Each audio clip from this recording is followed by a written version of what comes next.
Bonne nouvelle, je suis pauvre.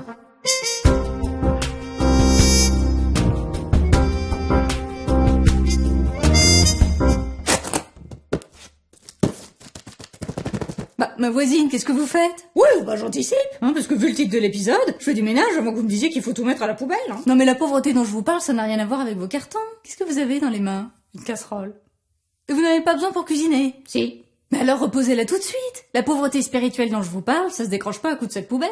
C'est une richesse qui se découvre en s'accueillant comme on est. Pour compris. Ne cherchez pas à être pauvre, vous l'êtes déjà. Moi non plus, j'ai pas compris. Je vous ai déjà parlé de Saint Jean de la Croix. Coucou. Tu m'as fait peur.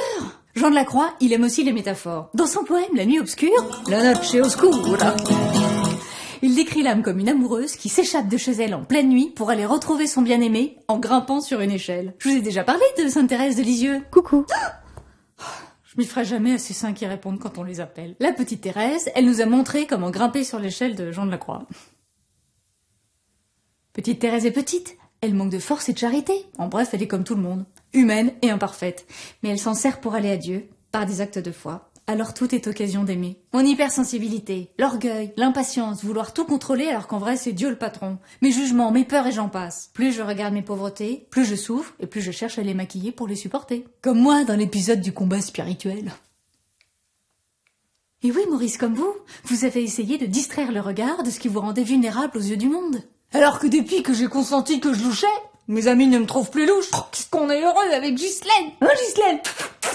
Sacré Maurice. Si mon regard espère Jésus, ça change tout. Une pauvreté, un barreau de l'échelle. Soit je le regarde comme un barreau de prison, soit je m'appuie dessus et je retrouve ma liberté. Parce qu'en haut de l'échelle, il y a le bien-aimé. Qu'est-ce que c'est beau vu d'en haut. Oui, bah c'est facile de faire une métaphore. Moi aussi je peux grimper sur un escabeau. Mais concrètement, on fait comment?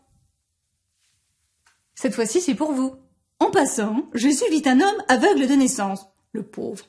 Jésus cracha à terre, et avec la salive, il fit de la boue qui lui appliqua sur les yeux. Oh. Et lui dit, va te laver à la piscine de Siloé. Quand l'aveugle revint, il voyait. Oh. Jean 9:1-41. Alors? Oh, je suis contente pour lui. Oh, c'est une belle histoire. Mais enfin, je vois pas le rapport, je ne suis pas aveugle. La vue est parfois obstruée par nos projections personnelles, comme avec cet épisode. Vous vous êtes arrêté au titre, vous avez pas vu plus loin. 2 étapes. 1. Voir le barreau. Je reconnais ma pauvreté. Oui, j'ai jugé trop vite. 2. Je m'appuie sur le barreau. Vous êtes là? C'est l'acte de foi. Oui, ma vue n'est plus très claire, mais j'ai confiance dans le fait que Dieu va me la donner. Je lui témoigne par le cœur et la main. Un geste concret par amour. L'aveugle était pauvre, il s'est laissé regarder comme il était par Jésus. Il a eu foi en sa parole et il a posé un acte en lui obéissant. Résultat, à son retour de la piscine, il avait retrouvé la vue. Le pauvre était riche. C'est une échelle à 2 sens. Plus on monte, plus on accepte d'être pauvre, plus on est riche. Comme la petite Thérèse qui goûte à la paix et l'amour infini de Dieu. Comme Jean de la Croix qui reçoit au dos l'amour de Dieu. Le secret, c'est de pas oublier que les barreaux forment une échelle et qu'elle mène au paradis. Vous êtes émouvant, Maurice. Aïe. Mais alors si je suis pauvre, c'est vraiment une bonne nouvelle. Alors la prochaine fois que vous avez perdu la vue, grimpez sur l'échelle. Merci Juan de la Cruz. Merci Thérèse. Partage la bonne nouvelle. Bah reviens.